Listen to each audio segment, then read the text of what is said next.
Hey everyone, you're with Tesla Tom. Thanks for joining us today on Ludicrous Feed Live. Nice of you to join us. If you're watching live, make sure you leave a comment to say hello.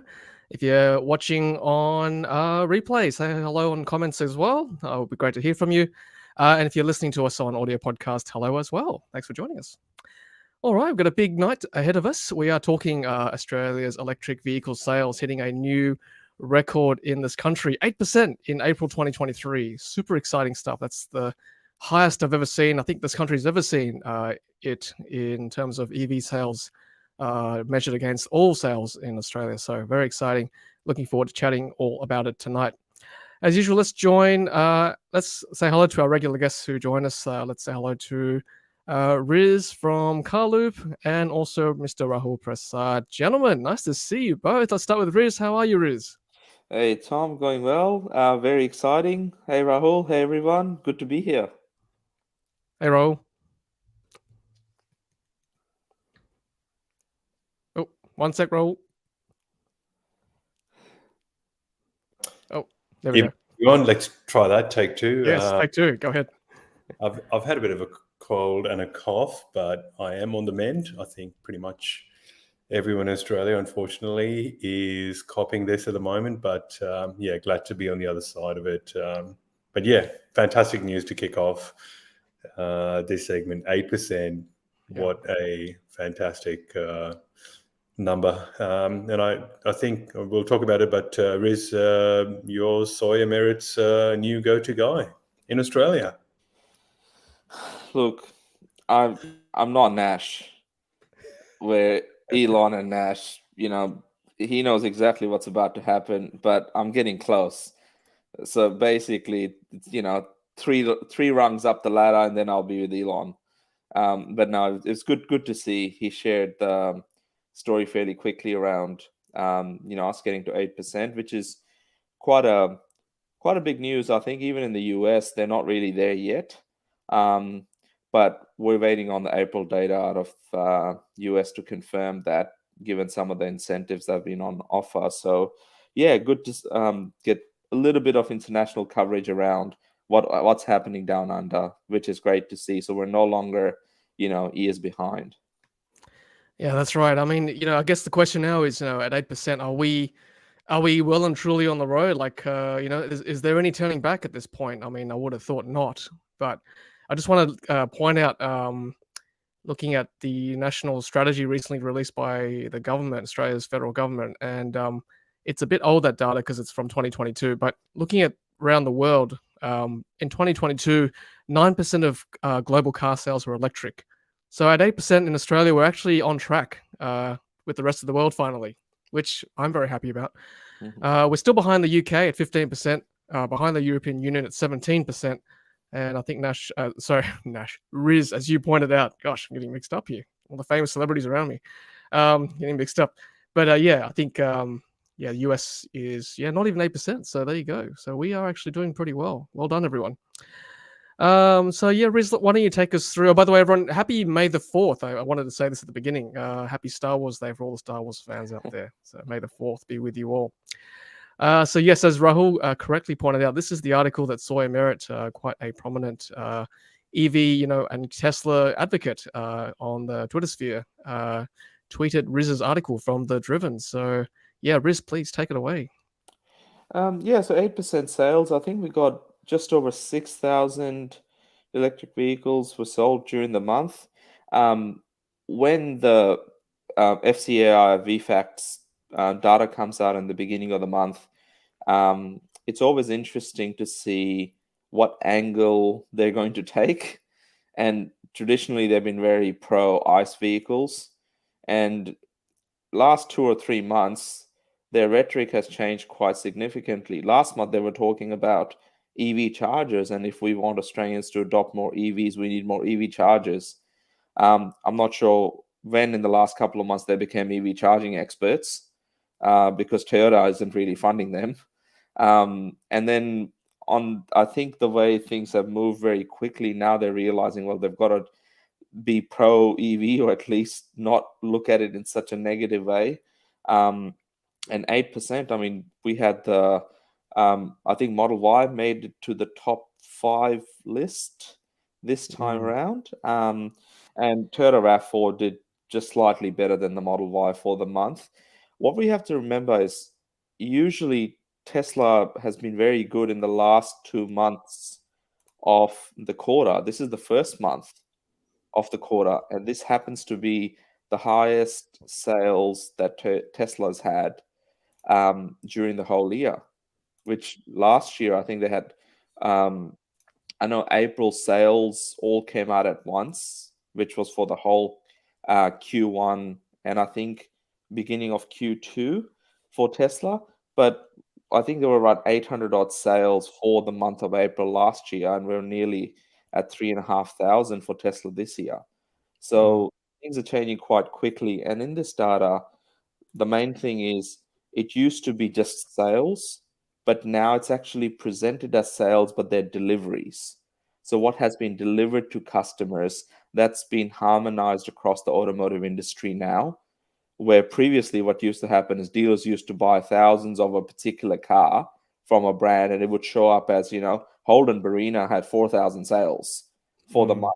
Literally just dealers buying it and then storing them and then selling them as demos, where it doesn't happen anymore. So these are deliveries. And yeah, Tesla's doing really well. BYD had a very positive month as well, selling over 1,000, delivering over 1,000 EVs to their customers. But yeah, Tesla Model Y made it the top 5, which was good to see. Yeah, so that's interesting that you said that, Riz. So I guess now we're getting a truer reflection of cars landing into customers' hands rather than sitting in the dealership, which favors, electric vehicle brands like Tesla more because obviously they're more direct to consumer rather than sitting in a showroom. What prompted that change, Riz? Do you know? I think it was a couple of years ago when, there was one really prominent example where Holden, I think, told its dealers that they have to buy all this stock off them and then actually register it. So there were these Holden Astras, which you could buy everywhere. I think it was 2018 or something like that. And that was part of what pushed the change to say we can't keep, it's misleading consumers by saying we're selling that many cars when they're not really selling them. They're just sitting on dealers' lots. And then dealers were trying to sell them as second-hand cars or demos. So that was a couple of years ago, but it's good the industry is coming on board. And with EVs, it's quite easy to get the sales as long as the EV models are unique. So by that I mean Tesla Model Y is a unique model that we know it's all electric. If you take the MG which also has the MG ZS EV, there in this data, it's all presented as one. So what someone like me usually has to do is to reach out to MG and say, hey, you sold 3,500 MG ZSs. How many were EVs? Sometimes we get a response, sometimes we don't. Yep. So it's hard when this data is released. So ideally, what we would like to see is moving forward, the electric models should have their own names, even if they are based off an ICE platform as such. But I don't think it would change anytime soon because the new Kona that will be coming out, which a lot of our audience know, they're great cars. Some of them even own some.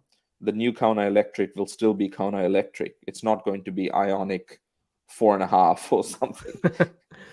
Yeah, that's interesting because that holds true also for like the Kia Niro, the Volvo XC40 Recharge C40 as well. It makes it hard to differentiate them. MG ZS EV, we said that. So yeah, is that a signal for these ICE company or these legacy auto not trying to go all electric? They're trying to hedge their bets a little bit. It's a combination. I think what's going to change is that consumers will stop looking at models that don't stand out as electric vehicles. So the new Hyundai Kona Electric, I think it will be out before the end of the year. It's been promoted as if we made the platform so it's electric first, but we're still going to call it the Kona. So you're going to have the ICE variants, you're going to have hybrids, and you're going to have an electric option. But ideally, what people want to see is, like a Tesla Model 3 is a Tesla Model 3. Mhm. There's no ICE plug-in variant or anything like that. And that's what consumers remember, and that's what they gravitate to. So those manufacturers that have, let's say, the ZS in terms of the ZS EV, they're going to start to see that consumers will walk away to models like MG4, which they know are pure electric. And that's what would make the reporting easier. But great to see over 6,000 EVs sold in April, and I think May and June are going to be even bigger. Yeah. I mean, this is great news. Like looking at this data here, like Tesla Model Y, 2,000 sales at number 4 across all cars, in the SUV segment. Yeah, sorry, this is all cars, right? Yeah, this is all Yeah, cars. all cars. Yeah, all cars in Australia in April. Like, I remember seeing something similar in like Europe, like maybe a year ago, thinking, is that going to happen here? And here we are. We're almost a year, and the same thing's happening here. So it's good to see that we are keeping pace. A little bit slow, but we are catching up. If we see trends happening in the UK and Europe, then that will probably start to happen here as well. Happened with like charging. There was charging shortfall back in a year or two ago, and that happened here. So yeah, I guess we look overseas to see what's next on the horizon. But great to see this happening. That we are seeing electrification up there at 8% in April. As you said, BYD doing very well. Atto 3,000 sales. I guess some of this is probably catching up with late deliveries too over the last few months. But that's across all the whole industry, isn't it, Riz? Not just electric. Yeah, that's part of the data from Tesla in terms of the delivery seems that way.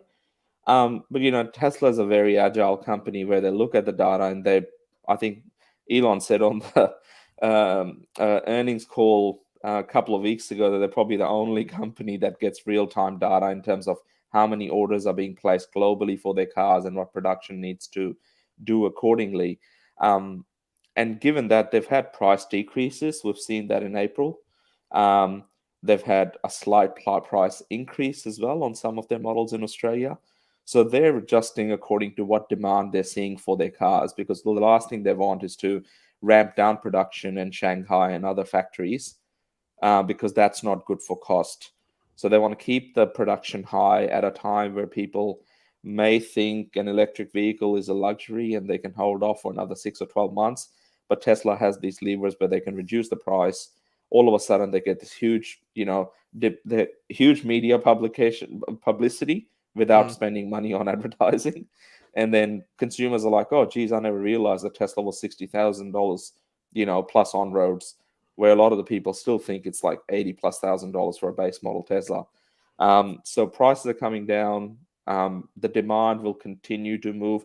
And if it doesn't, we'll know about it because Tesla will reduce prices further.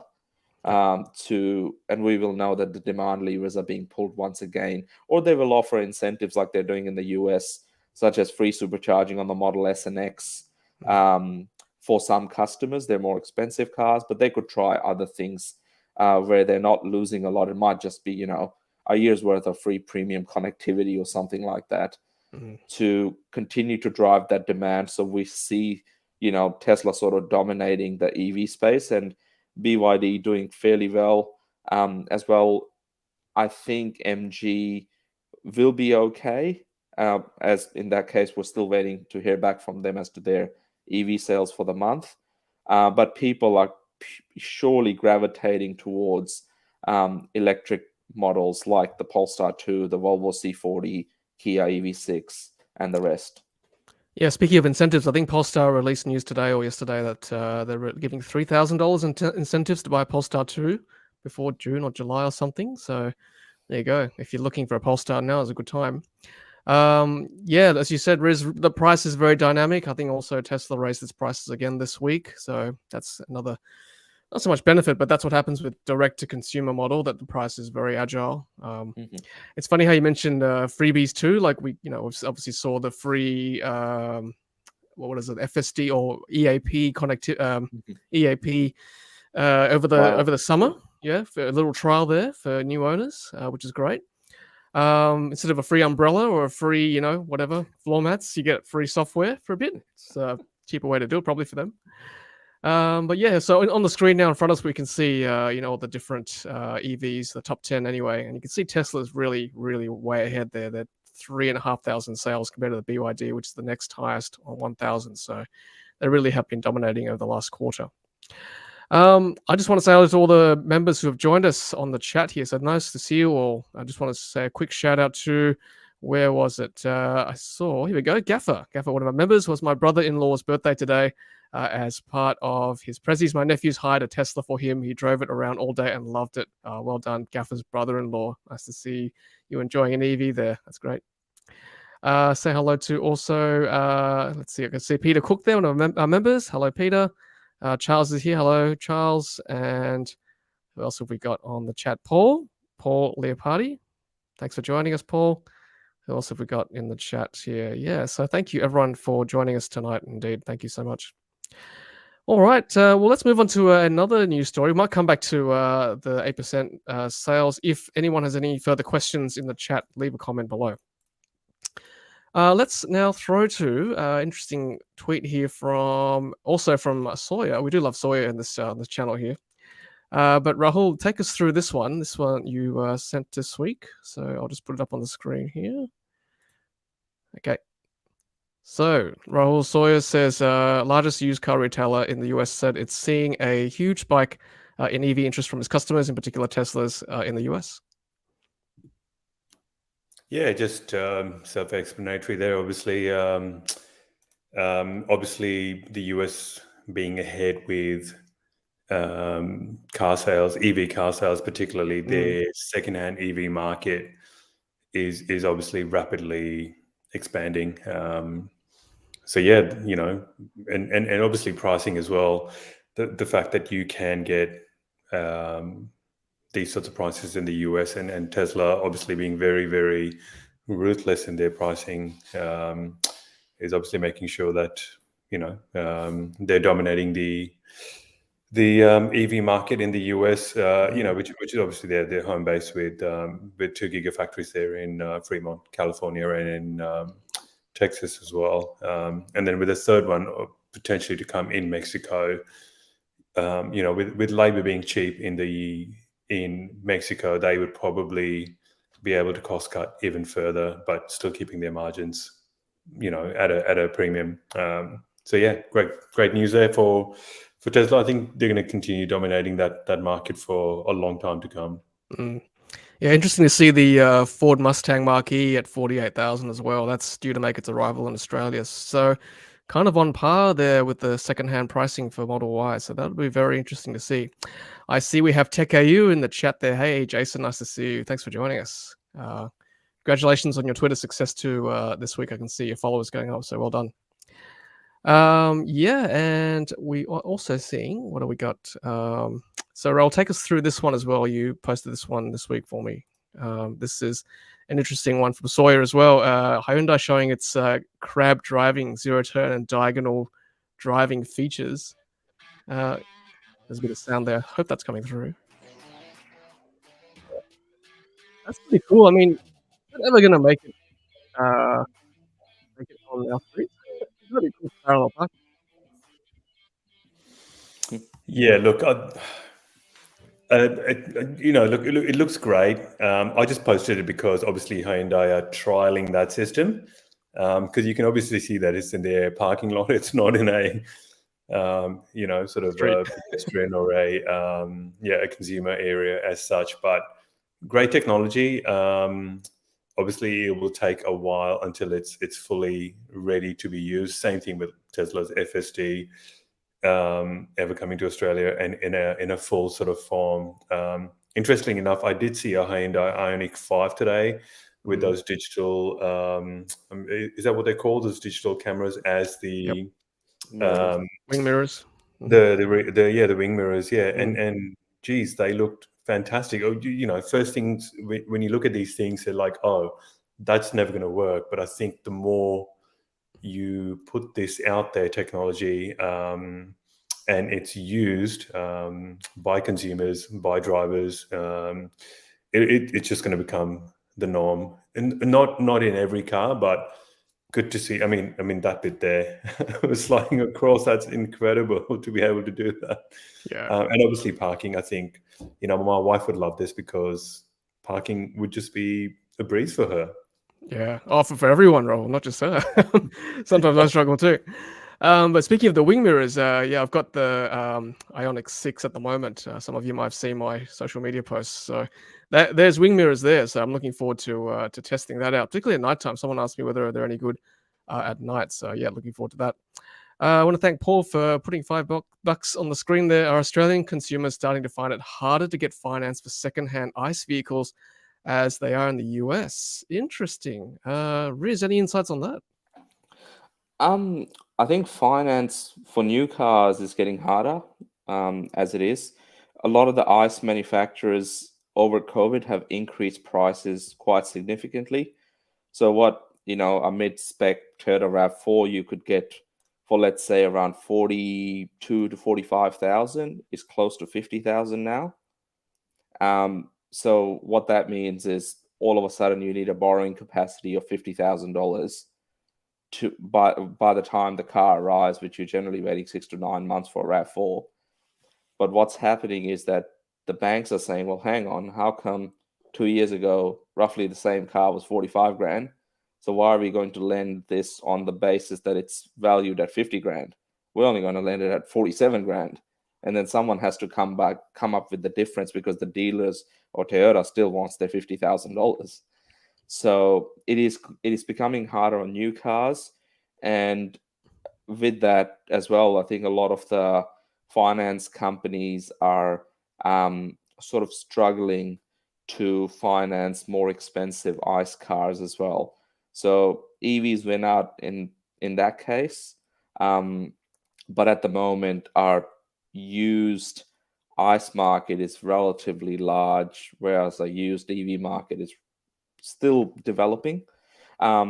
Interestingly enough, this week we had our first ever used Tesla being advertised for under $40,000. Yes. So there's market, there's signs of healthy used EV market starting to develop. And then if you're a financier, such as one of the big banks, why wouldn't you want to help someone get in behind the wheel of a, let's say, 2.5 year old Tesla Model 3 instead of trying to get them, behind the wheel of a Kia Stinger or something like that? Yeah. I think though the fine print for that Tesla was, I think it was a formal write-off or Yeah. prepared write-off. So, but still the prices are coming down, which is great. Which is And really there's good. plenty of examples for sort of sitting around the mid 40,000 mark. Mm. Last year, you'd be lucky, especially earlier last year when we were having, 9 to 12 months sort of lead times when you ordered a Tesla to the time you got it. At that time, people were, charging way above what they paid. So, the average price was sort of sitting closer to 70,000 for a Model 3, where now it's, under $50,000 for what's Yeah. being advertised out there. So 2019 model Tesla Model 3s, you should be able to pick one up for under 50 grand. And then there's room for negotiation as well. So Yeah. good used market developing as well in the EV space. Yeah, I remember those days, Riz and Roll, when we were live streaming when there was a 9-month wait on a Tesla Model 3, and Riz was showing us the charts where the used prices would go up. Yeah, Well, we had a insane. Yeah, I Model 3 remember. I remember. before. I think we talked about this in the live stream. There were Model 3s selling for like, I don't know, Riz. 140 grand, one of That's them was right. 138. Yeah, exactly. Us Over 100 grand. I remember that. It's like scalpers at a concert. Kind of felt like that. His comment from Michael: they need to make the Model Y qualify for the $6,000 rebate, presumably from Queensland. Only slightly over, then all hell will break loose. I mean, it's not so much a demand problem, is it, gentlemen? I think it's more of a supply issue now.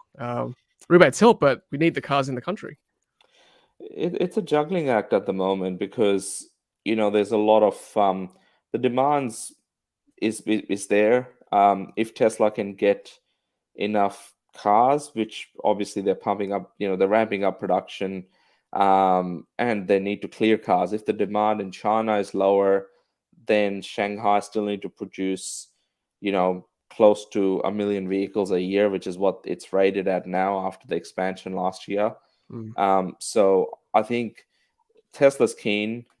We just need to get, I think the demand is there, but it would be helpful if those looking at purchasing an EV in the next 6 months get a signal from the federal government that, hey, the vehicle they were looking for is potentially going to be, a couple of $1,000s cheaper, which means that they will not need to finance, $75,000 for a base Model Y, where they could be financing $68,000 or whatever it is.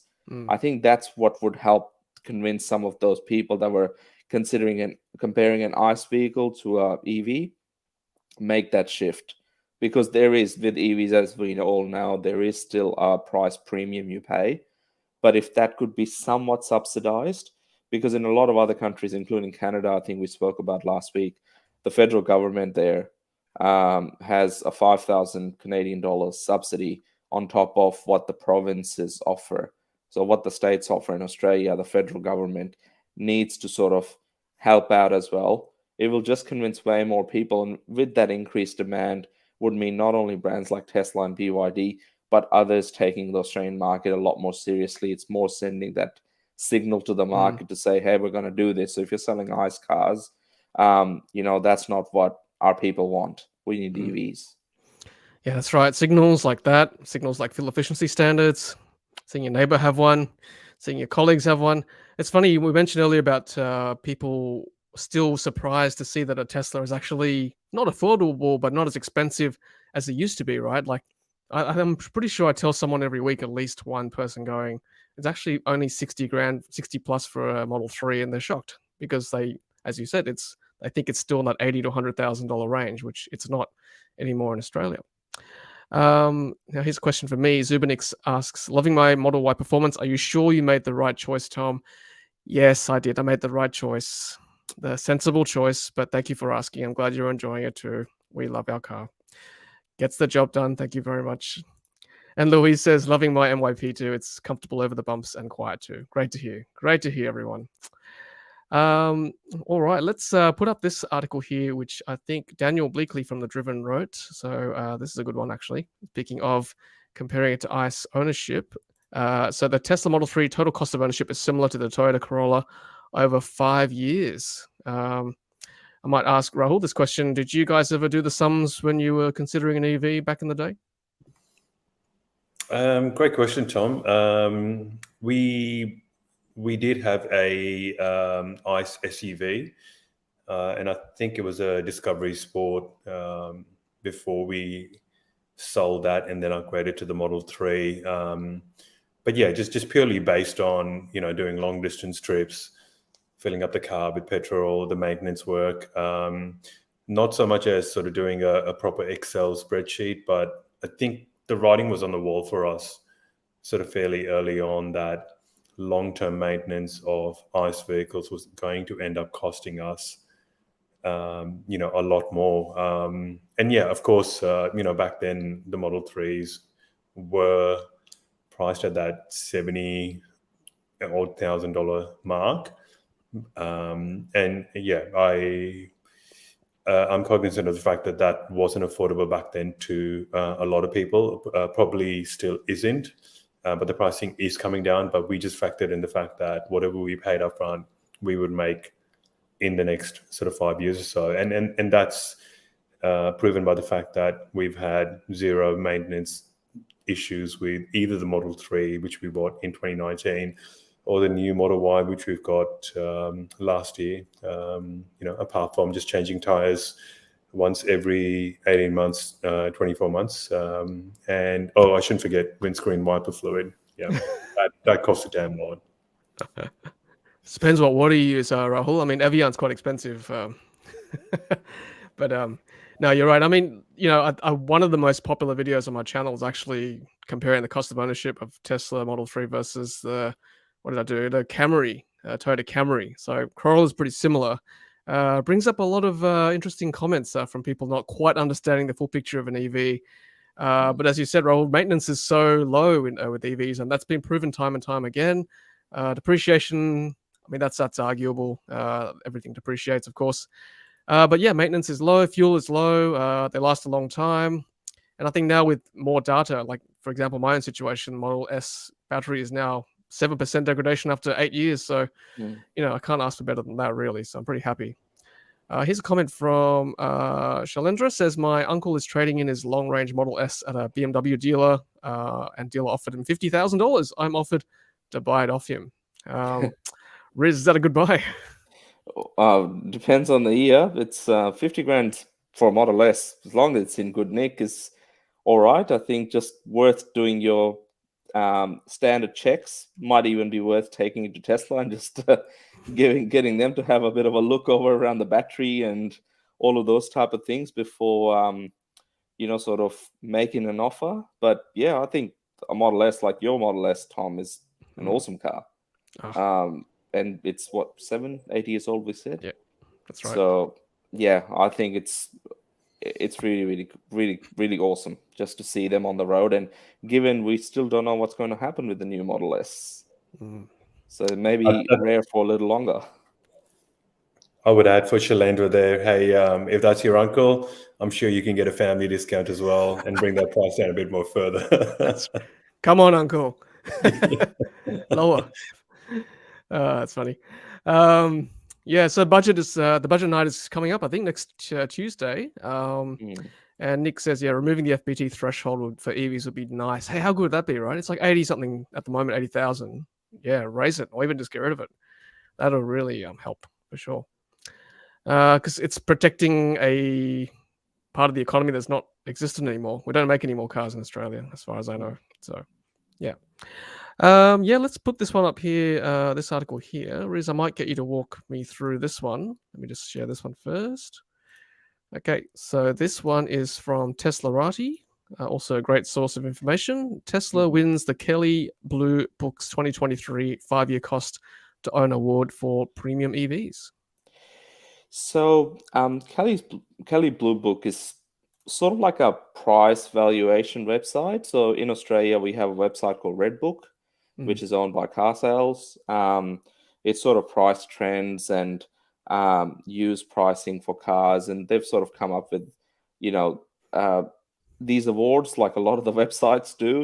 Wheels Car of the Year or Drive Car of the Year, and one of their categories is cost to own. And obviously, based on the sums that they've done and the feedback that they've received from their users and other industry members as well, it seems that Tesla's got that reputation in that premium space because they're not. It's not like buying an MG3. They are slightly more premium, have more features, so they compete more sort of directly with a BMW 3 Series or X3, that sort of space. And even in that, in terms of cost of ownership, if any of our audiences have previously owned European vehicles, particularly ICE cars, every time I think you put the dealer in the navigation system, it gives you a bill of like $3,500 just for drive there, because that's just how expensive it is. Gives you a warning. Anything the dealer touches at those premium sort of brands is very, very expensive. So in terms of Tesla, we know that there is generally a 2-year inspection on most of their vehicles, and so that cost to ownership, thousands per year for a premium car versus what Tesla has on their vehicles to keep them on the road. That's also part of the analysis that Kelley Blue Book's done as well. So it's a no-brainer. I've never actually owned a European car. I'm just looking back at my purchase history. It's always been Japanese or Korean and now American with Tesla. But yeah, I only hear stories from my colleagues who are just, it's insane how much they get charged at, you name it, Porsche, Mercedes, BMW. Yeah, they just get taken for a ride literally each time. Something's broken, something's missing, they need to get fixed. Yeah, it's amazing. Well, I think that's how they upkeep the German Autobahn, with all the money coming from all over the world going to those brands, and they're paying taxes in Germany. Yeah, so that people can test those cars on the road to see how fast they go, and then it's a cycle of life, really. And then back to the dealer. So that's right. Oh, conspiracy theory now. Let's put Peter Cook's comment up here. $60,000 is such an important threshold for my Uber riders. I talk in terms of how you're mad not to buy it if you can drive more than 500 kilometers a week. Yeah, that's true. I mean, 60 grand is definitely that psychological barrier. I think Model 3's been under 60 once in its lifetime here in Australia. It's currently 60 now, I think. I think it was MSRP. August or September 2021. The Model 3 just before at the time of New South Wales incentives when they were bought in, the pricing was under 60,000 for a couple of months before the demand sort of fuel started going up, people started looking at EVs, and then the rest is sort of history. And it's at this point in time, even with the recent slight price increase of another $400, it's still pretty good value. But you're right, that 60,000 is sort of that barrier. And if they could get it down to 59,990, it would help. And then the rebates on top of that. Yeah, that's right. I mean, under 50 maybe for the sort of affordable category, but under 60 generally, I think that's kind of that barrier, isn't it? And Rod's comment I'll just put up here. First service for my XC40 Recharge Volvo, 30,000 kilometers, 0 cost. How good's that? 5-year free servicing. Boom. Fantastic. So I might put this one up here as well. So this is great news for me as a New South Wales resident. This article this Twitter post shows that yes, there is now a commissioned Tesla Supercharger at Blaxland, New South Wales, which is in the Blue Mountains, which is a popular destination for both tourists and as well as locals. We love going up there. I mean, obviously heading up the mountains affects range, but now knowing there's a Tesla Supercharger there is great. That, it's not just driving up for the day and seeing stuff, but it's also for accommodation. Because obviously, if there's no local charger, then you need to find somewhere with a charger. But now with the Supercharger at the Blue Mountains, it kind of opens up the whole area for accommodation because you're not as tied to go somewhere with a charger because there's one nearby in Blaxland. So I'm actually very happy about this. Great point, Tom. And the fact that it's not just two sort of stalls there, but 6 stalls there as well. Yes.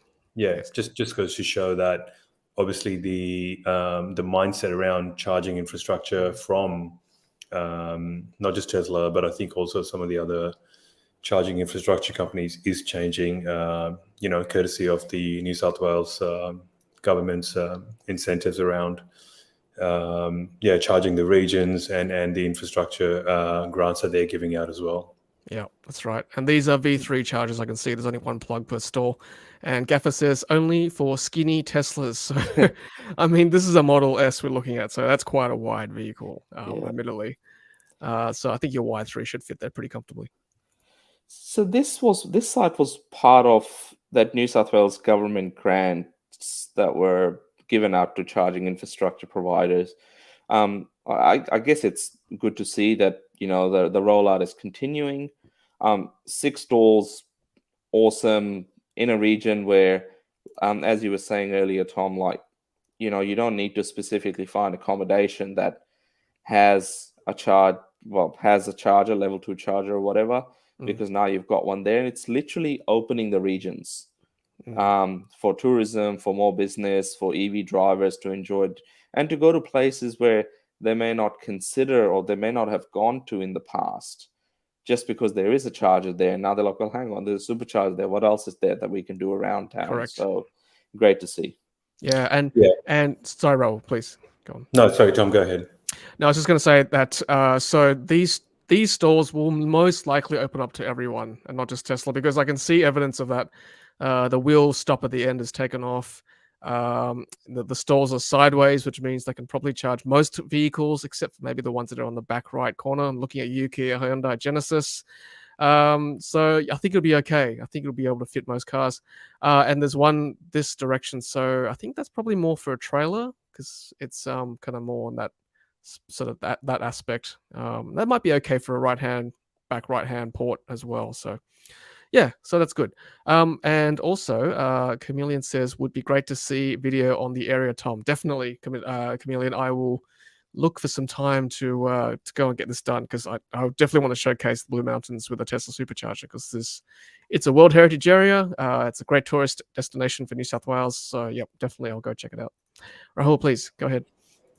No, I was going to just from my own personal experience, having traveled the south coast of Victoria into New South Wales last year via Sale, Bensdale, into Merimbula, all those areas.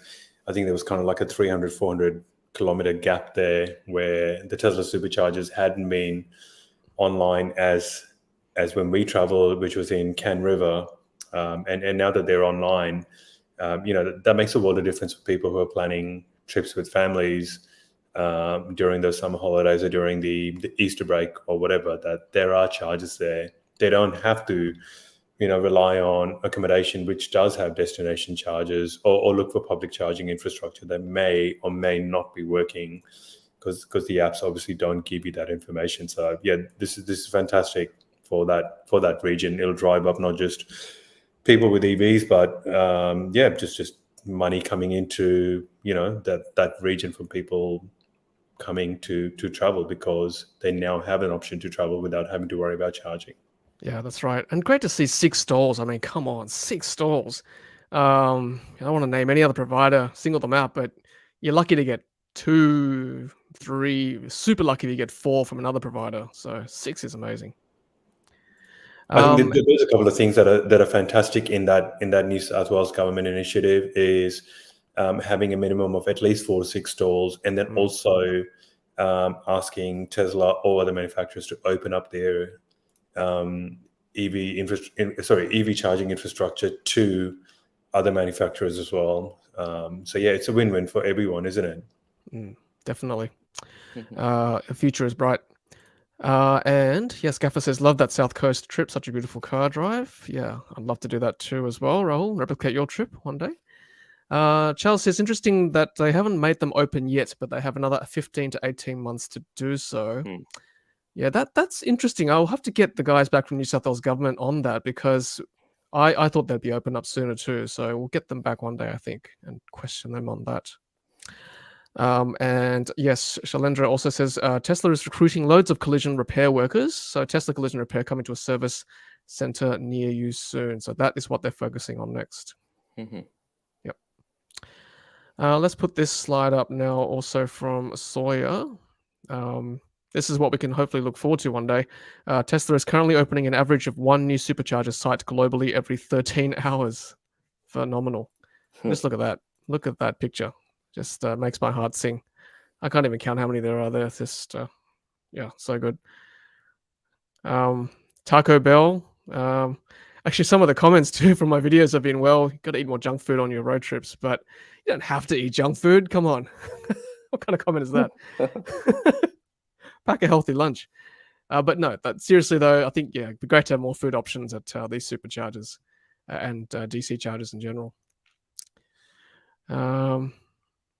Oh, thanks, Paul. Another comment here, and $5 on the screen. There were kangaroos in the ANU car park in Canberra tonight. I would like to see FSD Beta cope with that. Yeah, I think we've asked that before on Twitter to Elon. Nash has anyway, and it'd be great to see Tesla predict the bounce trajectory of the kangaroo on the screen. Yeah, great question, Paul.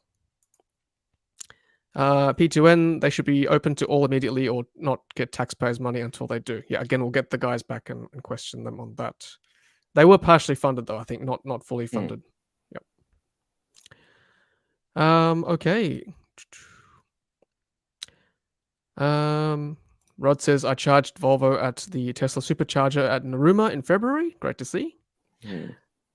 And someone sent me a picture of them charging their BYD 803 at Holydean and then Dubbo. So it was great to see them use Tesla superchargers en route. So I'm all for it. I think they should all be open eventually, personally.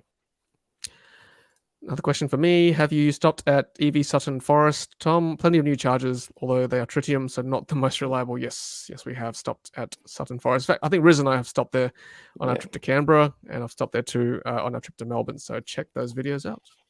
There is a BP site now not far from there, I think, as well. Well, there's 2 on either side of the highway that are open. Still tritium chargers, but, if you get stuck, you sort of know there's more options now. And I think there's another Tesla Supercharger site going out somewhere that way between Sydney and Canberra. I think it's Sutton Forest too. Okay, on yes. southbound. Yep, So that's kind of like the new hub now. perfect. It's quite a good stop because there's lots of, yes, fast food, but good convenience stop if you're on the road. Yeah, good to see BP, but I think only one, maybe two units. They are, Yeah, and there are slower charges as well, as P2N notes. They're I've 75 kilowatts. yeah, only 75. I've noticed someone said BP's excuse for not putting more stalls was they were just testing the supply, but I'm not sure that holds up given Tesla can launch 6 stalls at once. Any thoughts on that, Hmm. gents? It's kind of No, weird.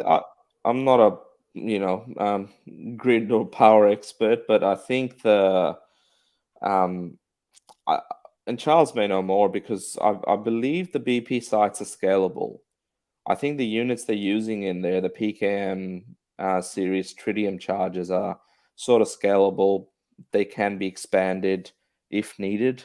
Um, but I think at this stage for BP, it's sort of get as many sites opened as possible. If we're lucky, we'll get 2 CCS ports at the charger. And, then I think they will look at the expansion. I think they're already winning against Ampol. Yeah, true. So and they only really started in October last year. BP did. So it would be interesting what their expansion plan looks like for some of those busier thoroughfares like Southern Forest and sort of anywhere along the highways.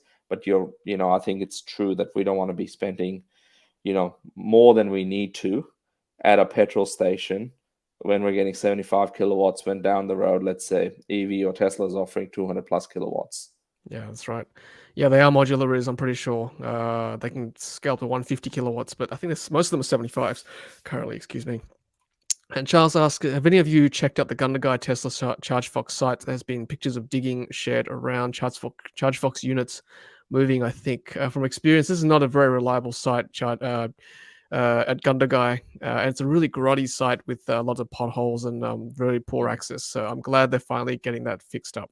So yeah, Charles, if I ever drive down that way, I'll be sure, of course, to document that.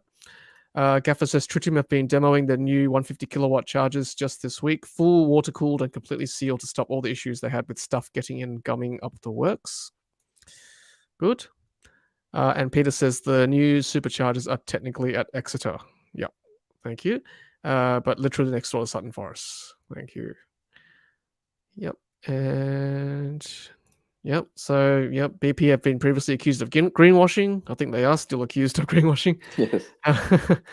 That's ongoing. And Charles says the best BP site is being built at Glenrowan, gents, Victorians. Both sites at the highway, 2 times units each site, 2 times CCS2 cables per unit. So something to check out, maybe. Riz and I are due for a road trip. Yeah, we could do that one. I did try out one of the sites they opened up on the Mornington Peninsula a couple of weeks ago. I found for whatever reason the cable is a lot heavier than I was expecting it to be. So from an accessibility point of view, someone in a wheelchair that may need to use that specific charger, and it's not like it was dispensing like 600 kilowatts.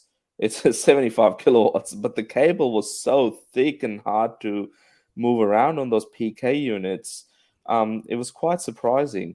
And the way they've placed sort of their bollards to prevent people from backing into the charger, it gets in the way. So when you're trying to pull the cable, so you either need strong muscles, and I'm sure the bloke inside the service station doesn't really know much about the charger.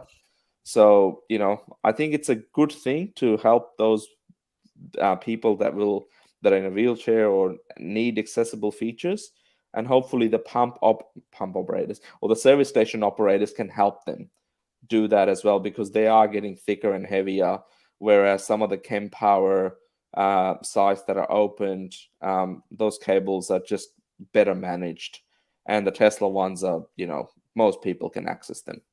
Mm. Yeah, I'd love to see a Chem Power charger in New South Wales. I know they're coming up in WA. They just look great. Good access. Yep.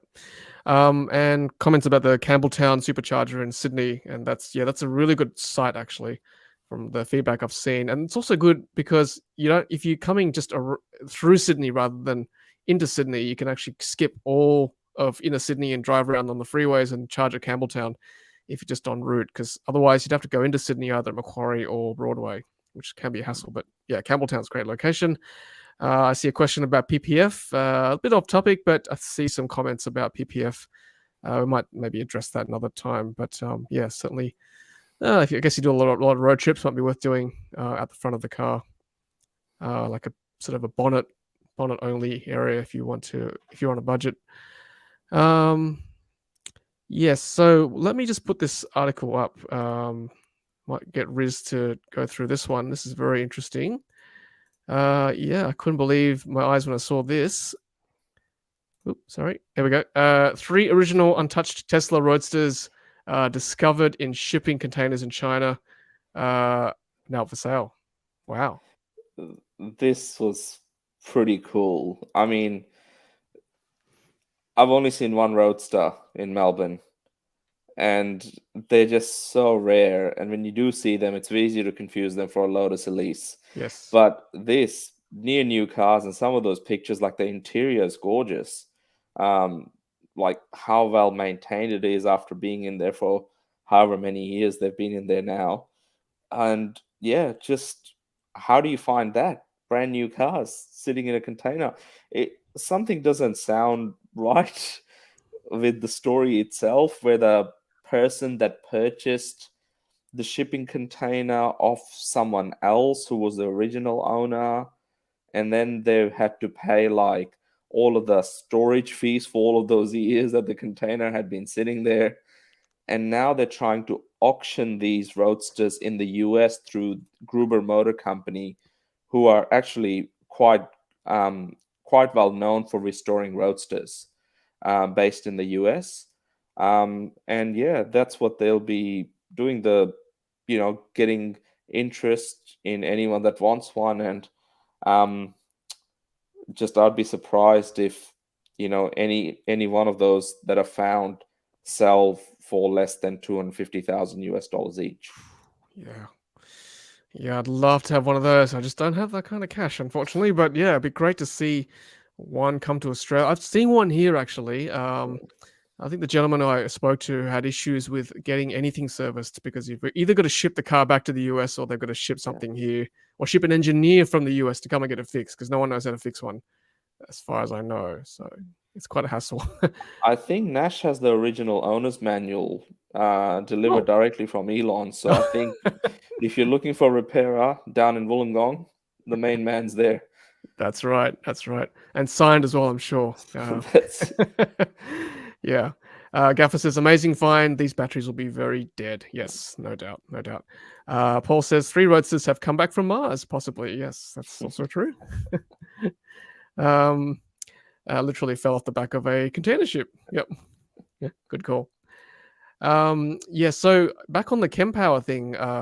So Peter, who drives Uber a lot with his Model 3, a new Chempower site is opening soon at the KFC at Goulburn South, so next door to the big Merino. That's great. I'll go check that out if I'm ever down there. And that's also been backed up by P2N. It says, yes, not online yet. So yeah, be cool to see. There is a site in Victoria for any of our Victorian audience, opened at the Glen Shopping Centre, east of Melbourne. I will be checking it out sometimes next week, but the feedback so far is they're rated at 100 kilowatts each one of those stalls, and apparently when 4 cars are plugged in, they're getting 25 kilowatts each. But that's not the chargers issue. It's more of the supply going into the shopping center for those chargers. So, but yeah, they're very easy to use. So anyone that's in Victoria can check them out at the Glen Shopping Centre. Okay, that's good to know. And Gaffer says the guy from Tesla Centre Sydney has one, right-hand drive and everything. Used to love checking it out on my visits. Yes, I remember they were showing them back in the day in St Leonard's in Sydney. Gorgeous cars. Yes, and you're right, Riz. They look very much like Lotus Elise, obviously, because that's what they were based on. So. Peter asks, I wonder if Elon wants a new old cherry red Roadster. His old one was sent a long way away. Yes, probably never coming back. There was one on car sales probably about 12 months ago now, and I think the asking price was $199,000. It was a white one with some red Tesla stripes on it. But they're extremely rare now. I think the only time we'll see them is if they end up on a Shannon's car auction or anything like that. Yeah. Or maybe at a car show, right? Or EV show or something. Yeah. Yeah, I still haven't had a chance to ride in one. Maybe I should hit up that gentleman I spoke to earlier. Give me a ride for the channel. That'd be cool. Question for you, gents or Riz. Charles asks, are they the NG Chempower ones, Riz? I think they are arena funded. Yeah, they are the NG. NG hasn't put any branding on them, from what I can see. It's running on the ChargeFox app. Yeah, and they're those ones. And NG is supposed to roll out more with Vicinity, which owns Chadston and the Glen, as well as other shopping centers. So a space worth watching. Yep. Yes. I'm going to ask a question to the audience for the last few minutes of the show. Has anyone ordered a long-range all-wheel drive Model Y? Because that sort of became available recently. So yeah, leave a comment quickly before we end the show. And I think Model S and X also is not. I think the order page has stopped in Australia too, I believe. Yeah, just getting. You can only get updates at the moment, and then they've done the same, I think, for New Zealand and Singapore. But for a right-hand drive like the UK, that market, you can still, I think, place a £100 reservation fee to get one. So. Yes, and also deliveries are being delayed. My Model 3, which was supposed to come this month or even late last month, I got an email recently saying it's been delayed. So hopefully end of this month I should hopefully get it, but not too worried at this stage. But I can see how it would be distressing if you're waiting for one. Hang in there, they will come. Question, how all does everybody just use plugs here to work out where all the charges are plug share. Yes, usually plug share. That's probably the best, I think, user populated one we all use to work out. Or you can use I guess, like if you're looking for EV or ChargeFox or Jolt or whatever, Ampol BP, then you can use their own apps. Yeah. I think Google's getting better as well. Oh, sorry, Google, yep. Mm-hmm. Yeah, you can. I was going to say, once obviously you worked out with PlugShare or with Tesla or with some of the other apps out there, which charges are around you when you first get your EV, if you are using these public chargers, then you kind of like end up using the same chargers more often than not. So you do know where they are. And I think, so where I do go and charge, I only just check to make sure that the plugs are available for me to plug into, and there's not a long wait. Yeah, and Google does actually show in real time now. I'm not sure where they get their data from. Maybe PlugShare even. Riz, I think EV Network shares their data with Google and PlugShare now. Good. So that's to do with the status in terms of if the charger is being used or not. But as far as I know, I think a lot of the ChargeFox sites are still, you don't really know on Google or PlugShare. I may be wrong, but last time I checked, they weren't showing. It's only the EV sites were. Yeah, and because Google now has the information, like a vehicle like Polestar can now map a route pretty well rather, and tell you whether the charge is available or not. So that's great that Google's got that data. Yes, and Shalendra also says PlugShare and ABRP for route planning. Agreed. I'll echo that one. ABRP is fantastic for that. Yes, and here you go. P2N, Google Maps on Android Automotive in my Polestar seems to know about charger locations and availability utilization. Excellent. Chameleon says, rear-wheel drive Model Y. Tesla rep said it was great family car and 5 adults fit better than Model 3. Yes. Yep. Agree. Yep. Okay. And Rod Lister says ChargeFox is on Google. Good. Good to know. Good. Okay, and Peter says the EV API is a little dodgy, but mostly accurate, close enough. Yep, that's good. Good. All right, well, gents, I think we might call it a night, I guess. What a great discussion, hey? Again, just a reminder of the headline for tonight's stream is, yes, Australia has hit 8% as of April 2023 for EV sales, which is amazing. Who would have thought we would be at this point 12 months ago, but here we are, so great to see. And I'm very happy for one. Hopefully we'll see things rise. So, gentlemen, I'll start with Riz. Thank you very much for your input as always tonight. No worries at all. Good time. I think where things will only get better. Someone asked earlier on in the chat when the MG4 is coming. I think it's September, October.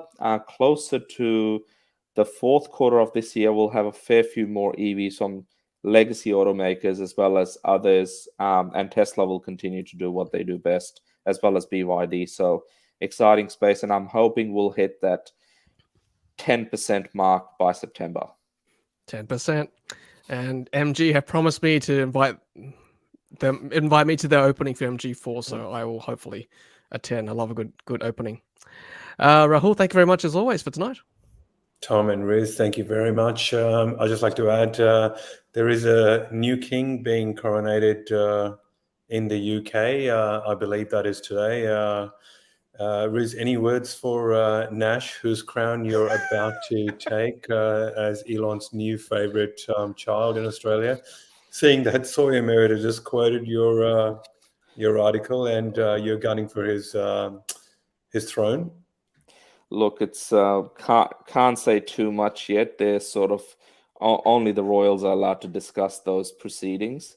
But no, I think it's thanks Rahul. It's good to see Nash, and it'll be great to catch up again as we hit 10, 15, 20% in EV sales later in the next 12 to 18 months. Agreed. Agreed. King in waiting. Here. Riz Akhtar. Yeah. Long live Riz and Rahul and Nash. Yeah, we are very amused. So everyone have a quiche this weekend, and have a great weekend. Thanks everyone for joining us, all the members. Thanks for watching on live and also on replay, and thanks for listening to us on podcast as well. On behalf of Riz, Rahul, and myself, thank you so much for watching, and until next week, happy charging. Take care, everyone. Bye now.